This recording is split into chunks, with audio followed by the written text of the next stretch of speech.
जब भी भारत के वीर योद्धाओं की बात होती है तब छत्रपति शिवाजी महाराज और उनके मावलियों का नाम गर्व से लिया जाता है। लेकिन उन सभी में से एक ऐसा योद्धा था जिसने अपने पराक्रम से इतिहास में अमर स्थान बना लिया। वह थे तानाजी मालुसरे। यह कहानी है उनकी वीरता, बलिदान और सिंहगढ़ की ऐतिहासिक लड़ाई की, जिसने मराठा साम्राज्य को एक नई ताकत दी। तानाजी मालुसरे छत्रपति शिवाजी महाराज के बचपन के मित्र और उनके सबसे विश्वासपात्र सेनापति थे। वे महाराष्ट्र के कोंकण क्षेत्र में एक मराठा परिवार में जन्मे थे। उनका बचपन ही युद्ध कौशल सीखते हुए बीता और वे अपनी वीरता के लिए प्रसिद्ध हो गए। उनकी तलवारबाजी, नेतृत्व क्षमता और कूटनीति के कारण शिवाजी महाराज ने उन्हें अपनी सेना में एक महत्वपूर्ण स्थान दिया। तानाजी न केवल एक बहादुर योद्धा थे, बल्कि वे शिवाजी के स्वराज्य के सपने को साकार करने के लिए समर्पित थे। कोंढाणा किला, आज का सिंहगढ़, पुणे के पास स्थित एक महत्वपूर्ण किला था। यह किला सामरिक दृष्टि से बेहद जरूरी था क्योंकि यह दक्कन के पहाड़ी इलाकों को नियंत्रित करने में मदद करता था। पहले यह किला आदिल शाही के अधीन था, लेकिन पुरंदर की संधि 1665 के कारण यह मुगलों के कब्जे में चला गया। 1670 में शिवाजी महाराज ने यह तय किया कि कोंढाणा किले को किसी भी कीमत पर वापस लिया जाएगा। यह किला मुगलों के सेनापति उद्यभान सिंह के नियंत्रण में था, जो एक बहादुर और क्रूर योद्धा था। किले को जीतने के लिए एक वीर सेनापति की जरूरत थी और यह जिम्मेदारी तानाजी मालुसरे को सौंपी गई। जब शिवाजी महाराज ने तानाजी को यह आदेश दिया, तब वे अपने पुत्र रायबा के विवाह की तैयारियों में लगे थे। लेकिन जब उन्हें स्वराज्य की पुकार सुनाई दी, तो उन्होंने बिना एक पल गंवाए युद्ध के लिए जाने का फैसला किया। उन्होंने कहा, आधी लगीन कोंढाण्याची, मग माझ्या रायबाची। पहले कोंढाणा किले की शादी होगी, फिर मेरे बेटे की।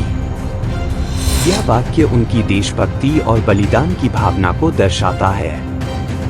तानाजी ने अपनी सेना को 2 भागों में बांटा और रात में किले पर हमला करने की योजना बनाई। किले की दीवारें ऊंची और मजबूत थीं, लेकिन उन्होंने अपनी चालाकी से एक विशेष तकनीक अपनाई। उन्होंने अपनी यशवंती नामक एक विशाल मॉनिटर छिपकली घोरपड़ का इस्तेमाल किया, जिससे रस्सी बांधकर मराठा सैनिकों ने किले की दीवारों पर चढ़ाई की।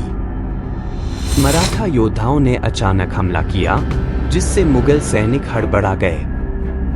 लेकिन उद्यभान सिंह एक वीर योद्धा था, जिसने अपने सैनिकों के साथ जमकर मुकाबला किया।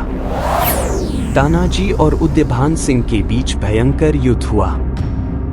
दोनों योद्धा अपने अपने पक्ष के लिए पूरी ताकत से लड़े।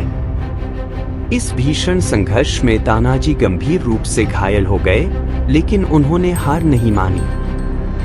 अपनी अंतिम सांस तक वे लड़ते रहे, लेकिन अंत में वीर गति को प्राप्त हुए।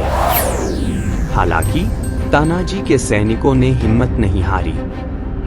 उनके छोटे भाई सूर्याजी मालुसरे ने सेना का नेतृत्व संभाला और युद्ध को जारी रखा। अंततः मराठा सैनिकों ने कोंढाणा किला जीत लिया। जब शिवाजी महाराज को यह खबर मिली कि किला तो जीत लिया गया, लेकिन तानाजी वीर गति को प्राप्त हो गए, तो वे अत्यंत दुखी हुए। उन्होंने कहा, गढ़ आला पण सिंह गेला। किला तो आ गया, लेकिन मेरा सिंह चला गया। शिवाजी महाराज ने कोंढाणा किले का नाम बदलकर सिंहगढ़ रख दिया, ताकि तानाजी की वीरता को सदैव याद रखा जाए। तानाजी मालुसरे का बलिदान आज भी भारतीय इतिहास में अमर है। उनकी वीरता ने यह सिद्ध कर दिया कि सच्चा योद्धा वही होता है जो अपने व्यक्तिगत जीवन से ऊपर अपने राष्ट्र और कर्तव्य को रखता है। आज भी सिंहगढ़ किला तानाजी की वीरता की याद दिलाता है। भारतीय सेना की कई रेजिमेंट्स और सैन्य संगठन उनके बलिदान से प्रेरणा लेते हैं। महाराष्ट्र में तानाजी को एक लोकनायक के रूप में पूजा जाता है और उनकी वीरता की गाथा पीढ़ी दर पीढ़ी सुनाई जाती है। तानाजी मालुसरे केवल एक योद्धा नहीं थे, बल्कि वे स्वराज्य की आत्मा थे। उनकी वीरता, बलिदान और कर्तव्यपरायणता हर भारतीय को प्रेरित करती है। आपको यह वीर गाथा कैसी लगी? हमें कमेंट में बताएं, वीडियो को लाइक करें और चैनल को सब्सक्राइब करना न भूलें। जय भवानी, जय शिवाजी।